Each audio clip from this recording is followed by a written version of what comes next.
Greetings, friends, and welcome back to the Small Brain Podcast. Today, I want to keep this one nice and short and sweet. I want to talk about negotiating, because in my last video I uploaded, a lot of people had some nasty things to say about negotiating. Oh, why would you negotiate for 50 cents? Why would you negotiate for $1? Oh, these poor people, they need the money more than you do. What's $1 to you? Right? This is the common narrative amongst white wokies in the U.S. that have never left the country, and they don't understand it's just part of the culture. You guys are all talking about, you want to let the illegal immigrants in. You want to let it all be one big happy family. Oh, let's embrace their culture. They'll embrace ours. It's a reciprocal relationship. I am putting your ideology into practice, guys. I'm going there.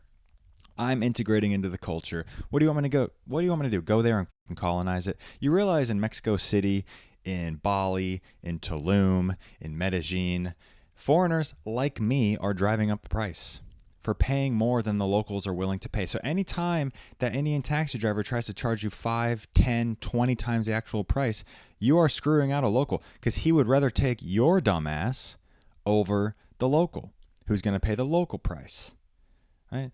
And honestly, the taxi drivers in India are kind of fucking dumb because they don't... It's almost impossible to get an honest price. If he quotes me at 300, I know the price is supposed to be like 10 or 20, and I open with that bargaining chip. I'm like, hey, I know it's supposed to be way cheaper. Let's calm down, Rajesh. You know what I mean? He won't budge. There was a guy in the India video. We opened it up, and he would not budge from 300 rupees. Which, if you don't know what rupees are, I'm not going to tell you what that is in US dollars, because I'm going to sound like a cheap fuck. But it's just the principle of the thing. And I'm also a cheap fuck. I don't want to pay more than it's worth. Straight up. I just don't like being ripped off. I don't care. I don't care if it's 50 cents or 5 cents. I don't want to pay more than I have to pay. What's the price? Right? Just practice honesty. What would Jesus do, guys? What would Krishna do? Okay? So yeah, they'll deny me if I'm like, oh yeah, 300. Or no, if he's like, oh, 300, and I'm like 20, he won't come down at all. So it's like, it's honestly like fighting an uphill battle. And I'm kind of arguing against myself right now. Well, great fucking start to the podcast, Connor. Are you following me, my small-brained audience? These guys don't make any goddamn sense. They're dishonest. It's their job to trick you and deceive you. And you realize in like and all the rickshaws in India, in Delhi at least, I don't know. I didn't go all over the fucking country. I went to like 10 different cities last time I was there. And all the Indians love to talk about, oh, you didn't go to every single fucking square inch. Have you guys seen the Google, what's it called? The Google Earth Challenge, where you're like, oh, go to India and try to find a square inch without a piece of trash. And it's impossible. Okay? I don't know where I'm going with this. Feel free to stop listening.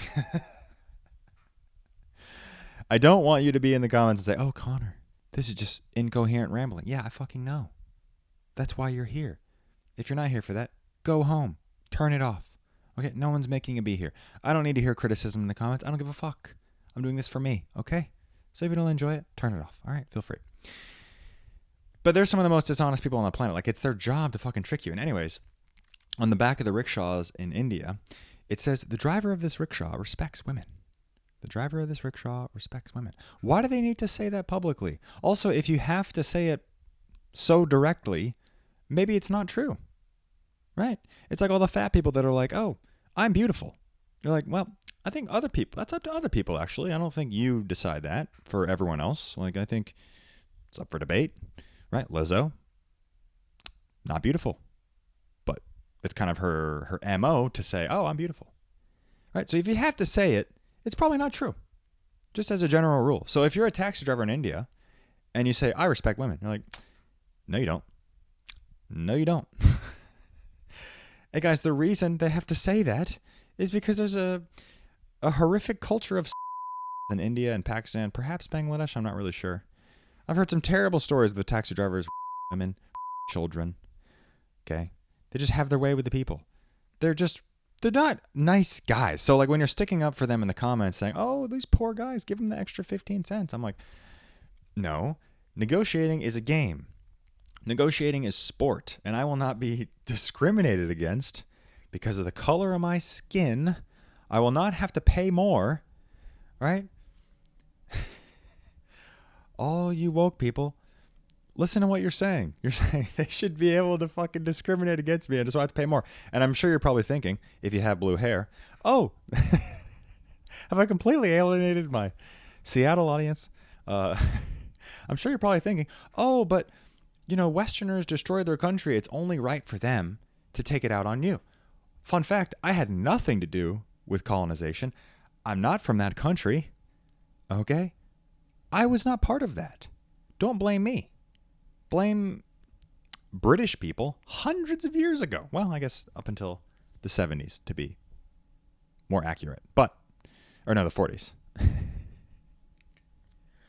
I had nothing to do with it. Don't take it out on me. I'm just a fucking tourist, okay? And when I was in India before, I was broke. All right? Every dollar counted. All right? So I just don't want to hear, oh, these poor guys. What's this narrative sticking up for these fucking crooks? Okay? I don't understand. We were in a taxi in Bangkok, and luckily there's not so much of a negotiating culture there as in India. In India, it is like, bro, if you have trouble standing up for yourself in your personal life, if you're like a people pleaser or you're scared to negotiate or you're scared to piss people off, go to India. Honestly, God honest advice, go to India. It will sharpen you up so much. India is like a toxic ex-girlfriend. It's like a girlfriend that you had a wild time with. It's always a lot of fun, but the downsides are so bad. Right? Lasting effects, lasting diseases, lasting trauma, distrust of people. All right? Hearing damage. I don't know what you and your ex got up to.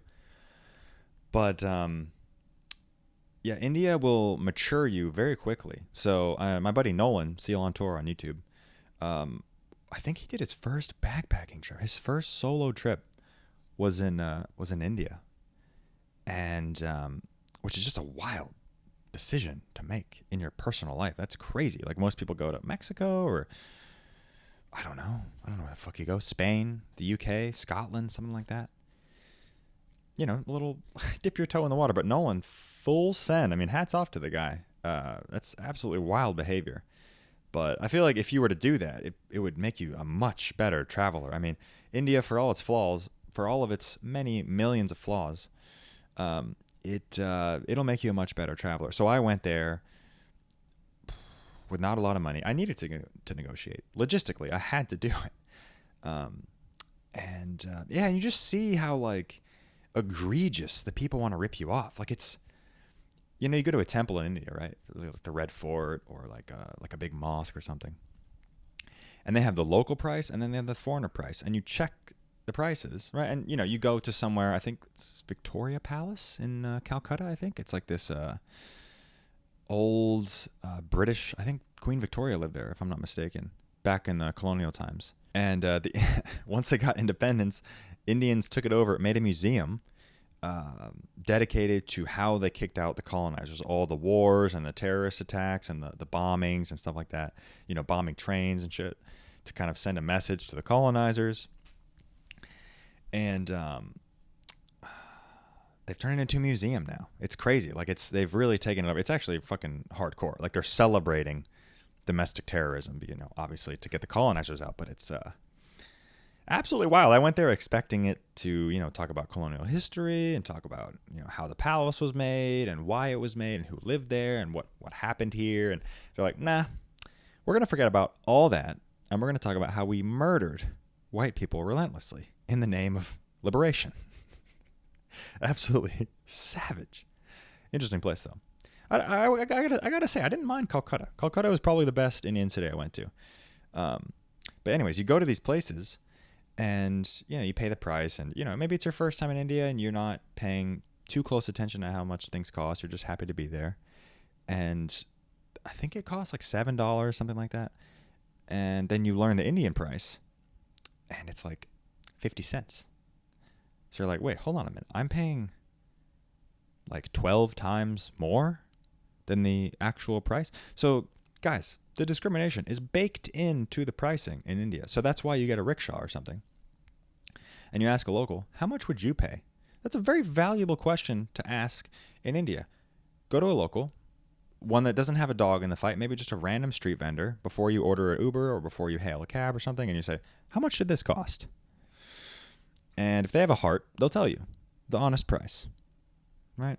That's the thing. I don't appreciate dishonesty. I just don't appreciate dishonesty, and it's rampant in Delhi. It's baked into everything. So you ask these people how much the price should be, and maybe it's 20 rupees. And then you go and you hail the cab. He comes over. How much is this going to cost? And he's like, 300. And you're like, are you just making this up? But that would go with the white people inflation rate of 15 times the actual price. That makes perfect sense. Multiply it by 15. So that's when I bargain. That's why when that dude in the new India Sucks video,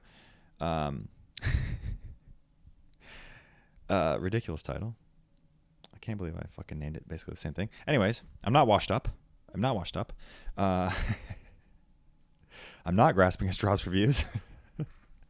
You know, the first scene when I'm trying to bargain with the guy for a rickshaw, and I'm like, how much should it cost? And he's like, 300. And I'm like, all right, let's take into account the white people inflation rate, and let's chop that by 15 times. Let's open our bid with 20. Let's open with 20. All right, and then, you know, of course they act all offended. Oh no, 20? Who would pay 20? They act all, white man comes here and he can't afford 300 rupees. Oh, after what you did to my country. They have the pleading eyes emoji on their face. They're like, what? Or they act appalled. They act offended, right? But when he says 300, I don't act offended. I'm just like, okay, 300, 20. Right? And then usually it's like a ping pong back and forth. That's how negotiating works, boys and girls. I know it's a lost art here in the Western world, but in basically the majority of the planet, guys, India and China do it. That's like half the population of the world right there. Plus, I'm sure it happens in Africa. Definitely happens in South America. You can bargain. All right? Things are flexible when you go abroad. So don't leave me comments having never left your couch in Kansas City. Sorry to my Kansas City viewers. Don't leave me comments saying, oh, you should pay a full price. Like, that's not how it works, boys and girls. You're literally attributing to inflation of local prices. They don't want to take their local people. Look what's happening in Bali. Right? Locals are getting priced out. That's called gentrification. I don't want to participate in that. I'm going to go and I'm going to pay the local price. All right? I'm going to die on this hill. I'm not going to stop negotiating. It's also fun. It's also very fun. It's a sport. If you guys watch Colin a broadcast, he is probably like the GOAT of negotiating on the internet that I've seen on YouTube. I'm sure there's like other 63-year-old dads and fucking whatever that don't have a YouTube channel that are amazing negotiators, but he is a public negotiator, so I have to tip my hat to him. He's very talented. He's savage. He breaks people. And I was inspired by him, and I went to India, and I was like, you know what? I got a little chip on my shoulder. India scorned me. I don't know if you guys were viewers back then, but last time I was there a year ago doing my Ireland to Japan trip, I got a parasite that stuck with me for 3 months. Yeah.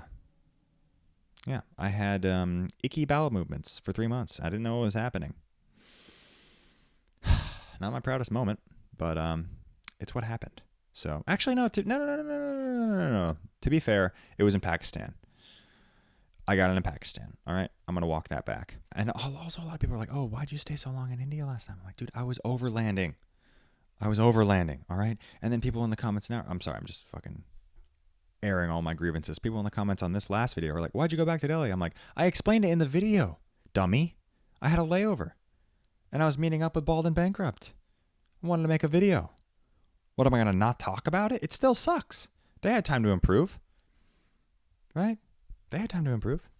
Well, I've run out of things to say. I'm going to end it here. I love you very much. Thank you for watching. I hope I didn't piss off my entire audience. See you next time. Bye-bye.